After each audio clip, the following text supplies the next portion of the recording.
आपण जी दृश्य पाहत आहात ती दृश्य आहेत सोलापूर जिल्ह्यातील सोलापूरच्या माळशिरस तालुक्यातील रेडे परिसरात गुरुवारी दुपारच्या सुमारास झालेल्या ढगफुटी सदृश मुसळधार पावसामुळे जनजीवन विस्कळीत झाले। अवघ्या काही तासात झालेल्या जोरदार पावसाने परिसरातील ओढे, नाले आणि लहान प्रवाह धोक्याच्या पातळीवरून वाहू लागले। त्यामुळे अनेक ठिकाणी पाणी रस्त्यांवर आल्याने वाहतुकीलाही फटका बसला। रेडे परिसरातील मुख्य रस्त्यांवर पाण्याचा वेग मोठा असल्याने काही काळ वाहनांची ये-जा संथ झाली।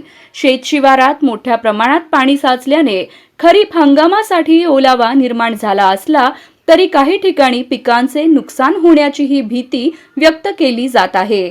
पावसाचा जोर इतका होता की अनेक नागरिकांनी सुरक्षित ठिकाणी आश्रय घेतला। दरम्यान स्थानिक प्रशासनाने नागरिकांना सतर्कतेचा इशारा दिला आहे। नदी, नाले आणि ओढ्यांच्या परिसरात जाणे टाळावे, तसेच पाण्याच्या प्रवाहातून वाहन नेण्याचा प्रयत्न करू नये असे आवाहन करण्यात आले आहे।